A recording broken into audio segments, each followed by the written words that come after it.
स्वागत है दोस्तों आप सभी का पार्थ एकेडमी के इस यूट्यूब चैनल पे। जैसा कि आप सभी जानते हैं कि हम लोग यहाँ पर दक्ष बेस में मॉक यहाँ पर स्टैटिक जीके के पढ़ रहे हैं। और यहाँ पर स्टैटिक जीके में हम लोग मॉक यहाँ पर मॉक टेस्ट 15 को पढ़ चुके हैं। आज बारी है मॉक टेस्ट नंबर 16 को पढ़ने की। और हम लोग जितने भी यहाँ पर मॉक टेस्ट पढ़ रहे हैं, मैं आप सबको एक जानकारी देना चाहूंगा कि ये सभी जितने भी हमारे द्वारा ये सेट जो हम लोग यहाँ पे ले रहे हैं, ये सेट देखिएगा एक एग्जाम को टारगेट नहीं करेंगे। पहली बात तो ये लोग महत्वपूर्ण रूप से सीजीएल हो गया, सीएचएसएल हो गया, या फिर अभी हाल ही में यहाँ पर एमटीएस के फॉर्म आए, इन सब के लिए ये दरअसल सेट उपयोगी होंगे, आप लोगों को याद रखना है। वहीं पर ये हम लोग टारगेट कर रहे हैं आरपीएफ को, और यहाँ पर एनटीपीसी को हम लोग विशेष रूप से टारगेट कर रहे हैं। ठीक है दोस्तों, ये वो वेरियस एग्जाम है जिनके लिए सारे सेट महत्वपूर्ण पढ़ सकते हैं। तो हम लोग इस क्लास की शुरुआत होगी, और इस क्लास की शुरुआत में जो पहला यहां पे प्रश्न देख रखा, और ये सेट 15 का सेट नंबर 20 सवाल नंबर 20 था, जो कि हम लोगों ने यहां पर होमवर्क में दिया था। हम लोगों ने सवाल पूछा था कि भारत में शुतुरमुर्ग पाए जाते थे कौन से युग में। आप लोगों से पूछा है कौन से टाइम पीरियड में भारत में शुतुरमुर्ग के यहाँ पर अंडे पाए जाते थे। और आप सभी जानते हैं कि भारत में जो शुतुरमुर्ग के यहाँ पर या आपके अंडे और मुख्य रूप से जो शुतुरमुर्ग पाए गए, वो दरअसल यहाँ पर पूरा पाषाण काल में पाए गए। इतना आप लोगों को यहाँ पर याद रखना पड़ेगा। पूरा पाषाण काल में ही यहाँ पर आदि मानव के द्वारा आग का आविष्कार किया गया था। किस चीज का? आग का यहाँ पर आविष्कार किया गया था। इतना आप लोगों को याद रखना है, आग का आविष्कार किया गया था। इतना महत्वपूर्ण पड़ सकता है, इतना याद रखना है। वहीं पर मैं बात करूंगा यहाँ पर मध्य पाषाण काल की। तो मध्य पाषाण काल में क्या हुआ था? मध्य पाषाण काल में दो चीजें याद रखना है। जो आग का आविष्कार आदि मानव के द्वारा किया गया था, यहाँ पर सबसे पहले यहाँ पर आग का प्रयोग करना सीखा गया। यहाँ पर इतना सबको दोस्तों याद होना चाहिए। वहीं पर मध्य पाषाण काल में मैं जिक्र करूंगा और क्या हुआ, तो यहाँ पर पशुपालन करना लोग सीखे थे। पशुपालन भी वो लोग सीख चुके थे। तो यहाँ पर ये पशुपालन के बारे में हम लोगों को जानकारी प्राप्त होती है। और कहां से? तो जवाब हो जाएगा हथनोरा। कहां से दोस्तों? दो प्लेस पड़ेगी, हथनोरा और आदमगढ़। ये वो दो प्लेस है जहां पर हम लोगों को पशुपालन के बारे में जिक्र मिलता है। अब यहाँ पर नवपाषाण काल को हम लोग देख लेते हैं। ये जो नवपाषाण काल हुआ था, नवपाषाण काल में सबसे पहले हम लोगों को खेती के प्रमाण प्राप्त हुए। खेती के प्रमाण हम लोगों को यहाँ पर प्राप्त होते हैं। यहाँ पर इतना आप सबको याद रखना पड़ेगा। और क्या प्राप्त हुआ था? तो खेती बाड़ी के प्रमाण हमें पहली फसल हम लोगों को गेहूं और जौ दिखाई दी। गेहूं व जौ आप लोगों को याद रखना पड़ेगा। और गेहूं और जौ के प्रमाण हम लोगों को कहां से प्राप्त हुए? तो गेहूं और जौ के प्रमाण हम लोगों को मेहरगढ़, एक प्लेस पड़ेगा दोस्तों जिसका नाम होगा मेहरगढ़, पाकिस्तान। इसी मेहरगढ़ पाकिस्तान से हम लोगों को सबसे पहले गेहूं और जौ के बारे में प्रमाण यहां से प्राप्त हुए थे। देखिए, हम लोगों से प्रश्न केवल इतना सा पूछ लिया गया था कि शुतुरमुर्ग के प्रमाण कहां से प्राप्त हुए थे। तो सवाल का राइट आंसर हो जाएगा ऑप्शन नंबर ए, यानी यहां पर पूरा पाषाण काल में। चलिए आज के पहले प्रश्न की ओर रुख करेंगे। और पहला प्रश्न दे के रखा है, महाराजा जय सिंह के द्वारा निम्नलिखित में से कौन से जंतर मंतर का निर्माण नहीं किया गया? यह पहला प्रश्न है। ऑप्शन देके रखे हैं जयपुर, प्रयागराज, वाराणसी या फिर दिल्ली। क्या होगा इस सवाल का राइट आंसर? और आप लोग जानते होंगे, चाहे आपके मथुरा का जंतर मंतर हो, चाहे वाराणसी का जंतर मंतर हो, चाहे यहां पर दिल्ली का जंतर मंतर, वहीं पर मैं बात करूंगा यहां पर जयपुर के जंतर मंतर के बारे में, और वहीं पर हमारे उज्जैन के जंतर मंतर की बात हो, ये सारे ही जंतर मंतर यहां पर राजा जय सिंह के द्वारा यहां पर बनाए गए थे। और यहां पर कौन सा नहीं बनाया गया, हम लोगों से प्रश्न पूछा है। तो आप सभी जानते हैं इसका राइट आंसर होना चाहिए प्रयागराज वाला नहीं बनाया गया। मेरा प्रश्न है कि सबसे पहला कौन सा बनाया गया था? तो यहां पर दिल्ली का 1700 ये 1725 में सबसे पहले दिल्ली का यहां पर ये आपका बिल्डअप किया गया था। वहीं पर आप लोगों का जयपुर का कब बिल्डअप किया गया था? तो जवाब हो जाएगा यहां पर 1735 में। इसके बाद 10 सालों के अंतराल के बाद जयपुर का बनाया गया था। लेकिन सबसे पहले कौन सा बनाया गया था? तो जवाब होगा सबसे पहले दिल्ली का इनके द्वारा जंतर मंतर बनाया गया था। ठीक है, पहला प्रश्न हम लोग यहां पर देख चुके हैं। आइए सवाल नंबर 2 की चर्चा करेंगे। और सवाल नंबर 2 देके रखा है हाली पद्धति। और हाली पद्धति को हम लोग मॉक यहाँ पर 15 में पढ़ चुके हैं थे। क्या थी हाली पद्धति? यहाँ पर उच्च जातियों के द्वारा निम्न वर्ग लोगों को ब्याज में पैसा दिया जाता था, और अगर वो लोग ब्याज का पैसा नहीं दे पाते थे तो उन लोगों को मजदूर रखते थे अपने यहाँ पे। तो इसी हालत पद्धति को हम लोगों ने बंधुआ मजदूर नाम दिया है। क्या नाम दिया है? बंधुआ मजदूर नाम दिया है। आज भी मैंने कल वाली क्लास में जिक्र किया था, ये बंधुआ मजदूरी आज भी गांव वाले क्षेत्रों में दिखाई पड़ती है। जरा देखिएगा अपने समाज में जरूर दिखाई देगी हाली यहां पर हाली मेथड, और इस सवाल का राइट आंसर हो जाएगा ऑप्शन नंबर ए। चलिए हम लोग बढ़ते हैं नेक्स्ट प्रश्न की ओर। और नेक्स्ट प्रश्न हम लोगों को क्या देके रखा है? नेक्स्ट प्रश्न हम लोगों को यहां पर देके रखा है, ग्राम पंचायत को कर लगाने शक्ति निम्नलिखित में से कौन से आर्टिकल के तहत है? आप लोगों से प्रश्न पूछा है, और क्या होगा इस सवाल का राइट आंसर? देखिएगा, ग्राम पंचायत को कर लगाने का अधिकार, और आप सभी जानते हैं कि जो ग्राम पंचायत होती है, यही ग्राम पंचायत यहां पर आर्टिकल क्रमांक 243 से लगाकर, तो आर्टिकल क्रमांक 243 के क्लॉज नंबर ओ तक ग्राम पंचायत के बारे में विशेष आर्टिकल यहां पर दे के रखे हैं। परंतु प्रश्न ये पूछा है कि ग्राम पंचायत को कर लगाने का अधिकार कौन से आर्टिकल के तहत दिया गया है? मैं सबसे पहले बात यहां पर यह करूंगा कि आप मुझे बताइएगा कि आर्टिकल 243 के क्लॉज नंबर सी में क्या है। तो मैं बात करूंगा ग्राम पंचायत की संरचना, ग्राम पंचायत की संरचना के बारे में हम लोगों को बताया गया है, इतना आप लोगों को याद होना चाहिए। वहीं पर यहां पर आर्टिकल क्रमांक 243 के क्लॉज नंबर डी की मैं बात करूंगा, जहां पर हम लोगों को यहां पर बोला गया है ग्राम पंचायत में यहां पर रिजर्वेशन की बात करता है, यानी यहां पर यह आर्टिकल यहां पर आरक्षण की बात करता है। अब हम लोगों को दे के रखा है यहां पर आर्टिकल 243 यहां पर क्लॉज एच, जहां पर ग्राम पंचायत को यहां पर कर लगाने का अधिकार है, यानी टैक्स लगाने का अधिकार है।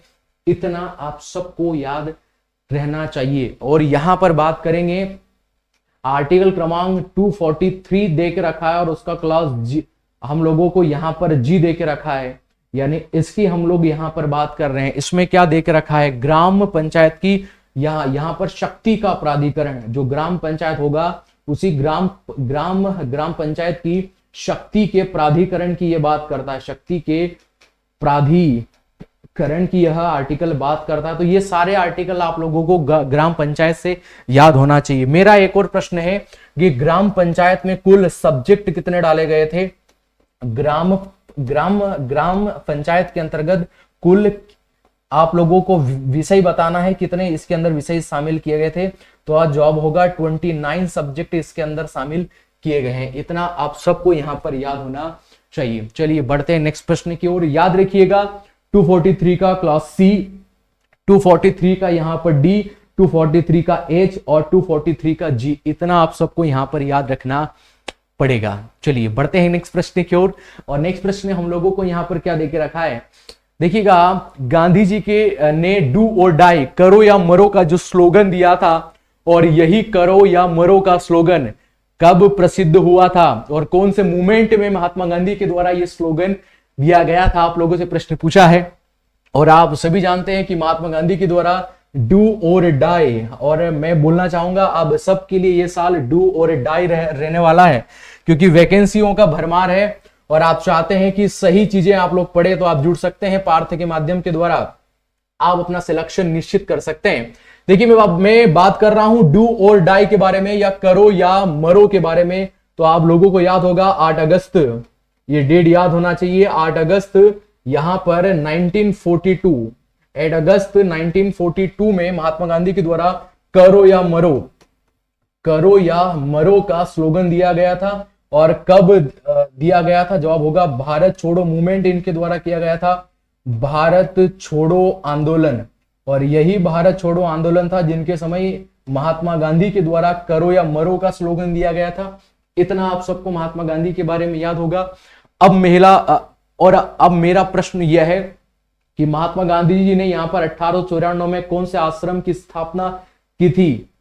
आप लोगों को जवाब याद होना चाहिएगा कि यहाँ पर महात्मा गांधी जी ने एक नटाल कांग्रेस की स्थापना की थी, नटाल कांग्रेस की यहाँ पर स्थापना की थी, इतना आप लोगों को याद होना चाहिए। और कहां पर, साउथ अफ्रीका में महात्मा गांधी जी के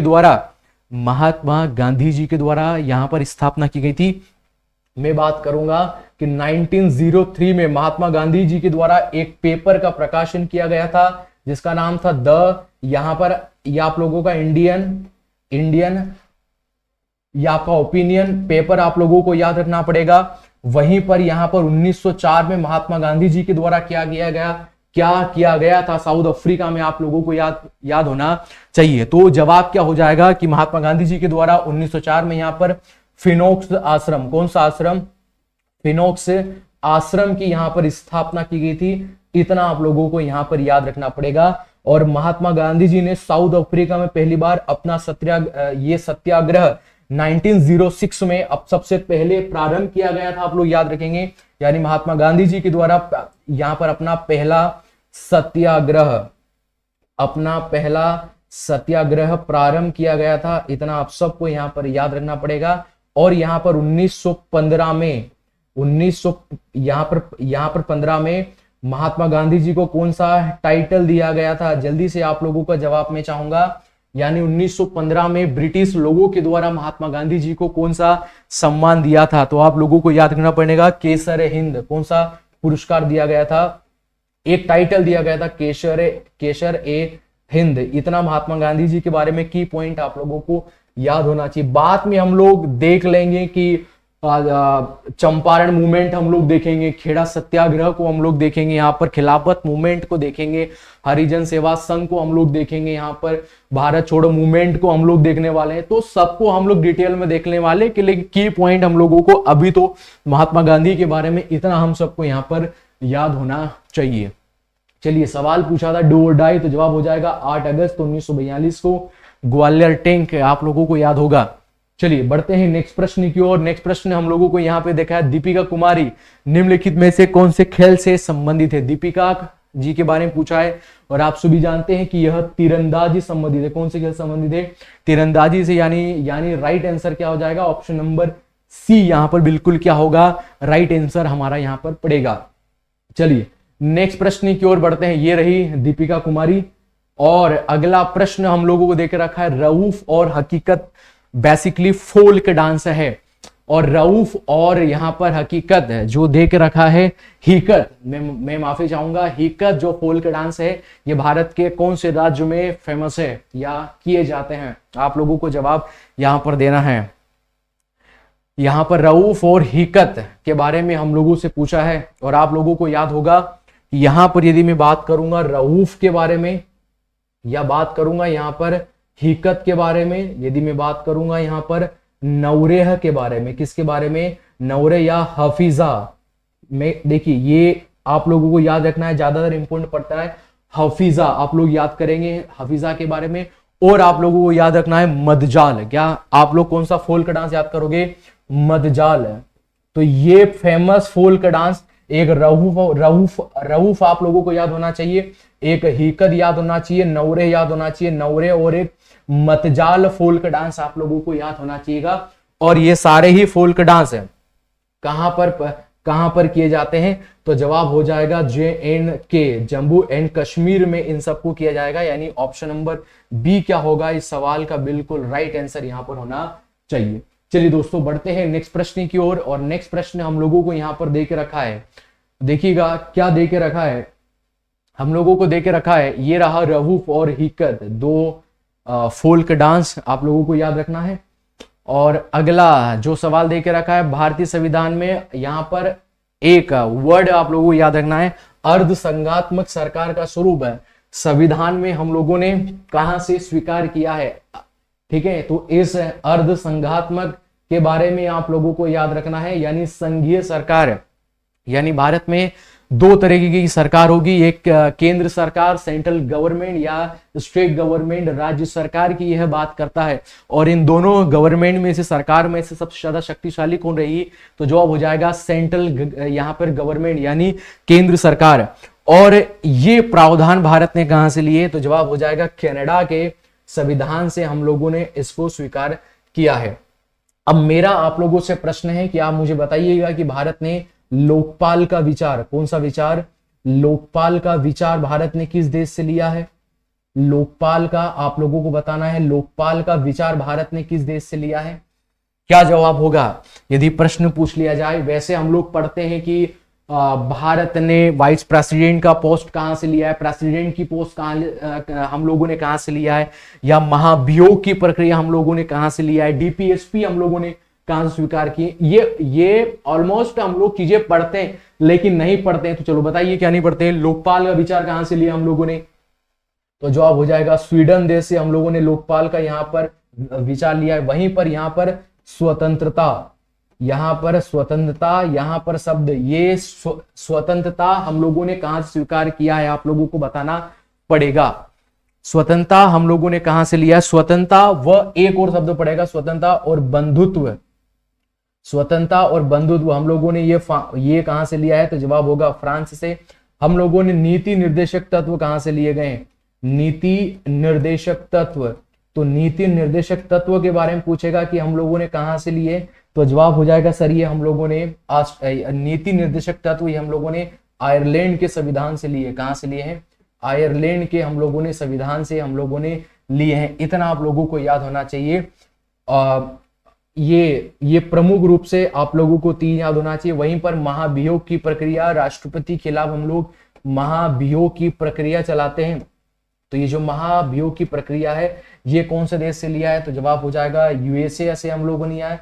वहीं भारत ने यहाँ पर ये आप लोगों का एकल यहाँ पर नागरिकता का प्रावधान, नागरिकता का प्रावधान भारत ने कहां से लिया है? तो जवाब हो जाएगा कि सर ये ब्रिटेन के संविधान से हम लोगों ने लिया है। इतना सबको आप लोगों को याद होना चाहिए। अर्ध संघात्मक सरकार का प्रावधान हम लोगों ने कनाडा के कॉन्स्टिट्यूशन से लिया है। चलिए बढ़ते हैं नेक्स्ट प्रश्न की ओर। और नेक्स्ट प्रश्न हम लोगों को यहाँ पर देख रखा है, यहाँ पर निम्नलिखित में से कौन सा विषय भारतीय संविधान की समवर्त सूची के अंतर्गत नहीं आता है? आप लोगों को बताना है कौन सा सब्जेक्ट है जो समवर्त सूची के अंतर्गत नहीं आता। और आप सभी जानते होंगे कि हमारे पास में 3 प्रकार की सूचियां पड़ती हैं। हम लोग एक जानते हैं यहाँ पर संघ सूची के बारे में, संघ सूची के बारे में हम लोग पढ़ते हैं कॉन्स्टिट्यूशन में। वहीं पर बात करते हैं राज्य सूची के बारे में, राज्य सूची के बारे में, और वहीं पर हम लोग बात करते हैं समवर्त सूची के बारे में। और आप सभी जानते होंगे संघ सूची पर कानून कौन बनाती है? तो जवाब हो जाएगा संघ सूची पर जो कानून बनाती है वो केंद्र सरकार बनाती है। राज्य सूची पर राज्य सरकार कानून बनाती है। और समवर्त सूची पर केंद्र व राज्य सरकारें दोनों यहां पर कानून बनाती। इतना आप लोगों को याद होगा। अब इसमें से सवाल पूछा है कि समवर्त सूची के अंदर कौन सा सब्जेक्ट यहां पर नहीं आता? सार्वजनिक स्वास्थ्य, मिलावट, दिवालियापन और दिवाला श्रमिक संघ यानी ट्रेड यूनियन। और आप सभी जानते हैं कि इसके अंदर सार्वजनिक स्वास्थ्य नहीं आता समवर्त सूची के अंतर्गत। मेरा आप लोगों से यह प्रश्न है कि वर्तमान में समवर्त सूची के अंदर कितने सब्जेक्ट यहां पर शामिल किए गए हैं? आप लोगों को बताना है कितने सब्जेक्ट समवर्त सूची में शामिल किए गए हैं। देखिए पहली बात मैं आप लोगों को, चलिए मैं आप लोगों को यहां पर लिखवा देता हूं।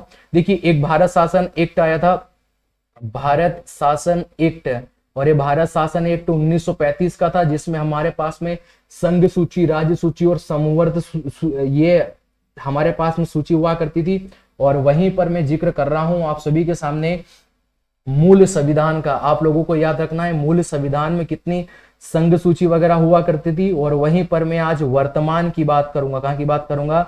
वर्तमान जो कॉन्स्टिट्यूशन है, वर्तमान समय में हमारे पास संघ सूची में विषय कितने शामिल है, मैं बात करूंगा राज्य सूची में कितने विषय शामिल है, और वहीं पर मेरे द्वारा जिक्र किया जाएगा समवर्त सूची में आज वर्तमान में कितने विषय शामिल किए गए हैं। देखिए प्रश्न ये भी हम लोगों से प्रश्न पूछ सकता है कि यहाँ पर भारत शासन एक्ट 1935 में संघ सूची में कितने विषय शामिल थे? मेरा जवाब होगा 59। मूल संविधान में हम लोग देखेंगे 97। और वर्तमान में कितने सब्जेक्ट शामिल किए गए हैं? तो 100 संघ सूची में विषय शामिल किए गए हैं। फिर यहाँ पर जिक्र होगा राज्य सूची के बारे में। राज्य सूची में जो भारत शासन एक्ट 1935 आया था वहां पर कितने सब्जेक्ट थे? तो जवाब हो जाएगा यहाँ पर 54 सब्जेक्ट शामिल थे भारत शासन एक्ट 1935 में। मूल संविधान में कितने थे, तो जवाब हो जाएगा 66। और आज वर्तमान में कितने विषय शामिल किए गए, यहाँ पर 61 सब्जेक्ट को वर्तमान में राज्य सूची के अंदर शामिल किया गया है। अब यदि यहाँ पर प्रश्न ये पूछ लेगा कि समवर्त सूची में भारत शासन एक्ट 1935 में कितने सब्जेक्ट शामिल किए गए थे, तो जवाब होगा 36 सब्जेक्ट शामिल किए गए थे। मूल संविधान में कितने थे, तो 47 सब्जेक्ट यहाँ पर शामिल किए गए थे। और वहीं पर वर्तमान समय की बात करेगा तो वर्तमान समय में 52 हमारे पास में सब्जेक्ट शामिल किए गए। ठीक है, तो ये डाटा ज्यादा ही इंपॉर्टेंट मुझे लगता है, तो आप लोगों को ये पूरा डाटा याद यहाँ पर रखना पड़ेगा। ठीक है दोस्तों, हम लोग बढ़ते हैं नेक्स्ट प्रश्न की ओर। और ये रहा हमारा इंडियन कॉन्स्टिट्यूशन, जिसे आप लोगों ने देखा होगा कुछ नेताओं के द्वारा इसको आजकल हाथ में उठाया गया है। पूरा आप लोगों को इसके बारे में जानकारी होगी। चलिए हम लोग बढ़ते हैं नेक्स्ट प्रश्न की ओर। और नेक्स्ट प्रश्न हम लोगों को यहाँ पर दे के रखा है, पुरातात्विक हमें एक प्लेस दे के रखा है कोल्डी हवा। और ये जो कोल्डी हवा है ये कहां पर स्थित है, हम लोगों से पूछा है कोल्डी हवा के बारे में। आप लोगों को यहाँ पर जवाब देना है कोल्डी हवा कहां पर प्लेस पड़ता है कोल्डी हवा। और आप सभी जानते होंगे कि इसी कोल्डी हवा से यह एक पूरा पाषाण का ये जो प्लेस पड़ता है इसका नाम है कोल्डी हवा। और ये कोल्डी हवा ही आप लोगों को याद रखना पड़ेगा कि ये नवपाषाणकालीन स्थल है, नवपाषाणकालीन प्लेस है। यहां से हम लोगों को क्या प्राप्त हुए थे, इसी कोल्डी हवा से हम लोगों को क्या प्राप्त हुए थे, आप लोगों को याद रखना है। तो कोल्डी यहाँ पर हवा से हम लोगों को सबसे पहले चावल के प्रमाण, किस चीज के प्रमाण, चावल के प्रमाण हम लोगों को यहाँ पर प्राप्त हुए थे, आप लोगों को याद रखना पड़ेगा।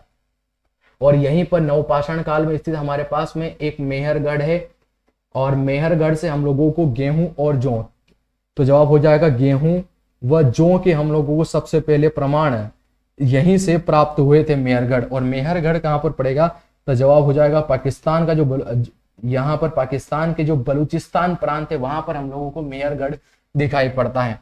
तो कोल्डी हवा कहां पर स्थित है, जवाब हो जाएगा यूपी शहर में स्थित है कोल्डी हवा नामक जगह।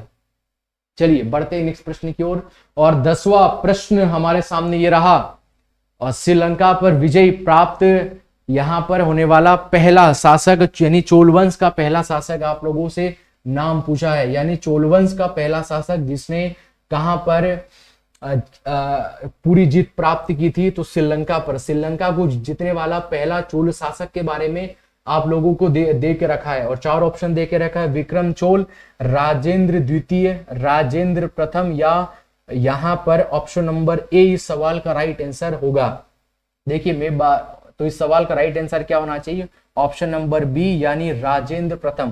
कौन थे यहाँ पर श्रीलंका पर पूर्णतः विजय प्राप्त करने वाले, तो जवाब हो जाएगा राजेंद्र प्रथम। आप लोगों को यहाँ पर याद रखना पड़ेगा। वहीं पर मैं बात यहाँ पर ये करूंगा, आप लोग जरा देखिएगा यहां पर यदि मैंने बात किया कि जो चोलवंश हुआ करता था, उसी चोलवंश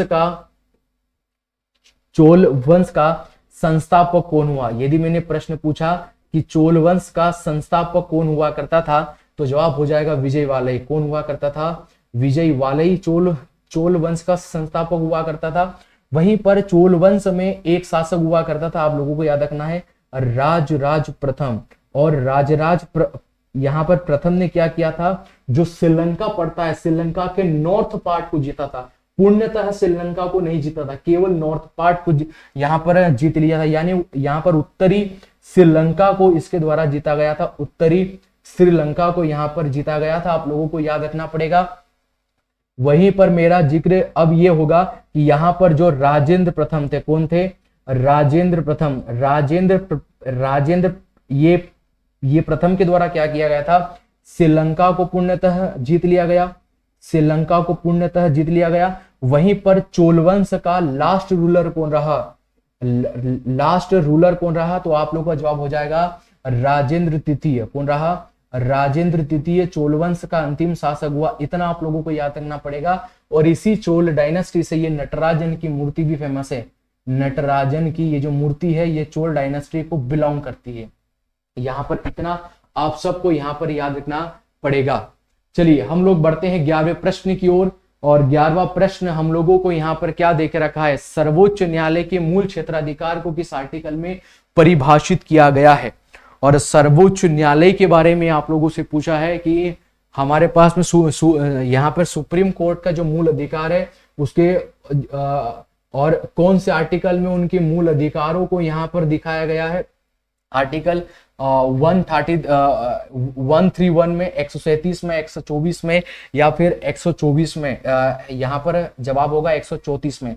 क्या राइट आंसर होगा, सुप्रीम कोर्ट के मूल क्षेत्राधिकार के बारे में बात की है। और आप सभी जानते होंगे इस सवाल का राइट आंसर क्या होना चाहिए, आर्टिकल 131। यानी हम लोग यहाँ पर चेक कर लेते हैं, यहाँ पर आर्टिकल 124 में क्या है, तो जवाब हो जाएगा भारत में एक सुप्रीम कोर्ट होगा, भारत में एक यहाँ पर सर्वोच्च न्यायालय होगा, सर्वोच्च न्यायालय यहां पर होगा, आप लोगों को याद रखना पड़ेगा सर्वोच्च न्यायालय होगा। और आर्टिकल 131 में मूल क्षेत्राधिकार के बारे में बताया गया है, मूल क्षेत्राधिकार के बारे में यहां पर बताया गया है, आप लोगों को याद रखना है। और आर्टिकल 131 में क्या है, यानी सुप्रीम कोर्ट के द्वारा दिए गए फैसलों पर वह पुनः विचार कर सकता है। यानी सुप्रीम कोर्ट अपने फैसलों पर यहाँ पर पुनः विचार कर सकता है, यहाँ पर पुनः विचार कर सकता है। इतना आप लोगों को इस वाले सवाल में याद रखना पड़ेगा। यानी हमारा राइट आंसर क्या होगा, आर्टिकल 131 आप लोगों को याद रखना पड़ेगा। चलिए बढ़ते हैं नेक्स्ट प्रश्न की ओर। और नेक्स्ट प्रश्न हम लोगों को क्या दे रखा है, हेमंत सोरेन जी ने 2023 में, और ये रहा 12वां प्रश्न आज का। और ये हेमंत सोरेन को 2023 में कौन सा पद्मश्री दिया गया था, आप लोगों से सवाल पूछा है। 2023 में कौन सा पद्मश्री दे के रखा था, ये और ये कौन से संगीत घराने से जुड़े हुए हैं, बंगाल संगीत, गुजराती संगीत, कन्नड़ संगीत या तेलुगु संगीत। क्या होगा इस सवाल का राइट आंसर, तो जवाब हो जाएगा कि गुजराती संगीत से यह जुड़े हुए हैं। आप लोगों को इतना याद यहां पर होना चाहिए। अब मेरा प्रश्न है कि हम लोगों को याद रखना पड़ेगा कि 2024 में महामहिम राष्ट्रपति के द्वारा यहां पर 132 पद्म यहां पर ये पुरस्कारों की घोषणा हुई है, पुरस्कारों की यहां पर घोषणा हुई है, जिसमें से आप लोगों को याद रखना पड़ेगा कि 5 लोगों को इस वर्ष पद्म विभूषण पुरस्कार दिया गया, 5 को पद्म विभूषण यहां पर पुरस्कार दिया गया, आप लोगों को याद रखना पड़ेगा यहां पर। वहीं पर यहां पर आप लोगों को याद रखना पड़ेगा, हम लोग 12वें प्रश्न पे पहुंच चुके हैं, याद रखना पड़ेगा। और ये जो 17 को यहां पर पद्म भूषण दिया गया है, आप लोगों को याद रखना पड़ेगा। और वहीं पर 91 लोगों को इन लोगों ने पद्मश्री दिया है। कौन सा अवार्ड दिया है, पद्मश्री अवार्ड दिया है। ये सारे यहाँ पर अवार्ड आप लोगों को याद होना चाहिए। अब मेरा ये प्रश्न है कि 132 लोगों को जो इन लोगों ने पद्म पुरस्कार दिए गए हैं, 132 में से आप लोगों को याद रखना है कुल महिलाओं की संख्या कितनी है, कुल महिलाएं यहाँ पर कितनी शामिल है। तो जवाब होगा कि इन 132 में से 30 महिलाओं को यहाँ पर चयनित किया गया है। और यहाँ पर मैं बात करूंगा कि विदेशी मूल के व्यक्ति है कितने, विदेशी मूल के यहाँ पर व्यक्ति कितने हैं सर, तो जवाब होगा 8 ऐसे व्यक्ति हैं। वहीं पर मरणोपरांत कितने हैं, यहाँ पर मरणोपरांत व्यक्ति कितने हैं, तो जवाब हो जाएगा 9 व्यक्तियों को मरणोपरांत इन पद्म पुरस्कारों से नवाजा गया है। अब हम लोगों से पूछा था सवाल, तो हम लोगों से पूछ लिया गया था हेमंत चौहान जिन्हें 2023 में पद्मश्री दिया गया है, निम्नलिखित में से जुड़े हुए हैं। ऑप्शन नंबर बी, यहाँ पर इनको से यह प्रमुख रूप से जुड़े हुए हैं। यहाँ पर इतना आप सबको यहाँ पर याद होना चाहिए। चलिए बढ़ते हैं नेक्स्ट प्रश्न की ओर। और नेक्स्ट प्रश्न हम लोगों को दे रखा है, यहाँ पर एशिया खेल 2018 में कहां पर आयोजित किए गए थे।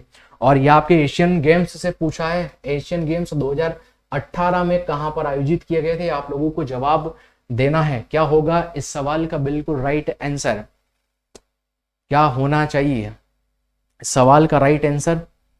और आप सभी जानते होंगे कि यहाँ पर मैं 2018 में एशियन खेलों की बात करूंगा कि आपके एशियन खेल कहां पर हुए थे, तो जवाब हो जाएगा कि सर ये हुए थे जकार्ता, यहाँ पर इंडोनेशिया में आयोजित हुआ। तो जवाब होगा इंडोनेशिया में आयोजित हुए। यहाँ पर इतना आप सबको याद रखना पड़ेगा। वहीं पर 2022 में इनका यहाँ पर आयोजन कहाँ पर किया गया था, मैं 2022 की बात कर रहा हूं। तो जवाब हो जाएगा चीन के हांगजाहू। यहाँ पर हांगजाहू प्रांत एक चाइना का पड़ता है। यहाँ पर ये चीन में इनका आयोजन हुआ था और भारत ने 107 मेडल यहाँ से प्राप्त किए थे। इतना आप लोगों को यहाँ पर याद होना चाहिए। अब 2026 में कहां पर होंगे, यही तो जवाब हो जाएगा सर कि सर इनका आयोजन जापान शहर में यानी जापान में इनका आयोजन होगा। मैं बात करूंगा कि पहले एशियन गेम्स कहां पर हुए थे, पहले यहाँ पर एशियन गेम्स का आयोजन कहां पर किया गया था। तो जवाब क्या हो जाएगा दोस्तों, जो फर्स्ट यहाँ पर एशियन गेम्स आयोजन किया गए थे वो प्यारे भारत में किए गए थे।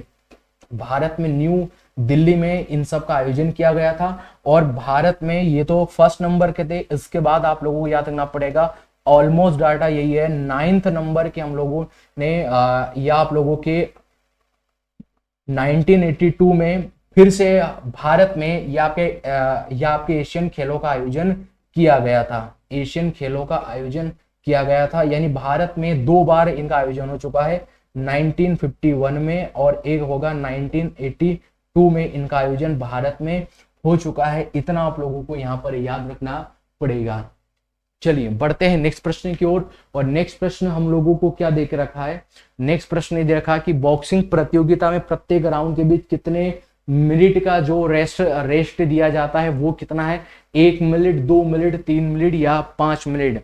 और जो बॉक्सिंग प्रतियोगिताएं होती है वहां पर एक राउंड में 1 मिनट का ही क्या दिया जाता है, रेस्ट दिया जाता है। आप लोगों को यहाँ पर याद रखना पड़ेगा। देखिए यही लेवल होगा एसएससी का भी और इसी के अंतर्गत हम लोगों को जो 15वां सवाल देख रखा है कि 2032 में 35वें यहाँ पर जो ग्रीष्मकालीन यहाँ पर ओलंपिक खेल है 35वें नंबर के, इनका आयोजन कहां पर होगा। आप लोगों को याद रखना पड़ेगा कि 2021 में इनका आयोजन कहां पर किया गया था। तो जवाब हो जाएगा जापान टोक्यो। जापान टोक्यो में इनका यहां पर आयोजन किया गया, आप लोगों को याद रखना पड़ेगा।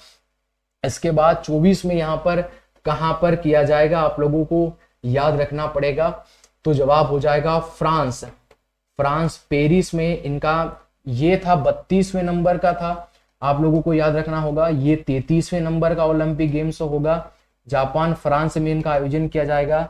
2028 में यहाँ पर इनका आयोजन यूएसए में किया जाएगा और ये हो जाएगा 34वें नंबर का। वहीं पर मैं बात करूंगा 2032 में यहाँ पर इनका आयोजन की बात हुई है। अब देखिएगा 2032 की बात हुई है और 2032 में इनका यहाँ पर आयोजन कहाँ पर किया जाएगा। तो क्या जवाब होगा, हम लोगों को देके रखा है यहाँ पर ऑस्ट्रेलिया, यूएस, चाइना या ब्राजील। तो जवाब हो जाएगा ये एक देश, यानी ये देश था ऑस्ट्रेलिया में इनका आयोजन किया जाएगा और यहाँ पर ये 35वें नंबर के ओलंपिक खेल आयोजन होगा। तो राइट आंसर क्या हो जाएगा, ऑप्शन नंबर ए इस सवाल का क्या होगा, बिल्कुल राइट यहाँ पर आंसर होगा। चलिए बढ़ते हैं नेक्स्ट प्रश्न की ओर। और नेक्स्ट प्रश्न हम लोगों को यहाँ पर दे के रखा है एक स्तंभ जिसे एक लंबे काल के ये समय काल में जहां पर हम लोगों को मौर्य काल, गुप्त काल और मुगल काल के शिलालेख पाए गए हैं और वह एक आप लोगों का स्तंभ यानी अभिलेख कहां पर स्थित है, यानी वही स्थित थे वही स्तंभ से हम लोगों को मौर्य काल, गुप्त काल और मुगल काल के बारे में जानकारी प्राप्त होती है। और आप सभी जानते हैं कि वो यहाँ पर अभिलेख कौन सा पड़ेगा। तो जवाब हो जाएगा कि वो सर पड़ेगा प्रयागराज अभिलेख। सवाल का राइट आंसर क्या हो जाएगा, प्रयागराज, यानी ऑप्शन नंबर सी बिल्कुल क्या होगा, राइट यहाँ पर आंसर होगा। यहाँ पर इतना आप सबको याद रखना पड़ेगा। चलिए बढ़ते हैं नेक्स्ट प्रश्न की ओर। और नेक्स्ट प्रश्न हम लोगों को देख रखा है राखल लीला एक फोल्क डांस है और ये राखल लीला फोल्क डांस भारत के किस राज्य में किया जाता है। और आप लोगों को प्रश्न यहाँ पर देके रखे हैं, क्या इसे हरियाणा, केरल, असम या मध्य प्रदेश कहां पर किया जाएगा। इसे राखल लीला किस राज्य में सेलिब्रेट किया जाता है, ये जो फोल्क डांस है ये कहां पर किया जाता है। आप लोगों से प्रश्न पूछा है हरियाणा, केरल, असम या मध्य प्रदेश, क्या होगा इस सवाल का राइट आंसर। राखल लीला के बारे में आप लोगों को देख रखा है और आप सभी जानते होंगे। या तो जिक्र होगा बिहुआ के बारे में, वहीं पर बात होगा बाग बाग रुम्बा के बारे में, वहीं पर बात होगा खेल गोपाल के बारे में, खेल गोपाल एक फूल का डांस पड़ेगा, इसके बारे में जिक्र होगा। और वहीं पर एक कली गोपाल, कौन सा हो जाएगा, कली गोपाल, कली गोपाल के बारे में जिक्र होगा। और वहीं पर इसी राखल लीला फूल का डांस, कौन सा, राखल लीला, राखल लीला जो फूल का डांस रहेगा, ये सभी कहां पर किए जाते हैं, तो जवाब हो जाएगा असम राज्य। कौन से राज्य में किए जाएंगे, असम राज्य। सवाल का राइट आंसर होना चाहिए ऑप्शन नंबर सी, बिल्कुल। चलिए बढ़ते हैं नेक्स्ट प्रश्न की ओर, इतना तो आप लोगों को यहाँ पर याद होना चाहिए। चलिए बढ़ते हैं नेक्स्ट प्रश्न की ओर। और नेक्स्ट प्रश्न हम लोगों को क्या दे रखा है, कृष्णदेव द्वारा रचित निम्नलिखित में से कौन सी पुस्तक राजकीय विषय वस्तु से संबंधित है, ये आप लोगों से पूछा है। यानी दक्षिण भारत में एक विजयनगर साम्राज्य हुआ और वहीं विजयनगर साम्राज्य में हम लोगों को एक तालुवंश देखने को मिला। उसी तालुवंश के जो प्रमुख जो शासक हुए, जिनका नाम था श्री कृष्ण देव राय।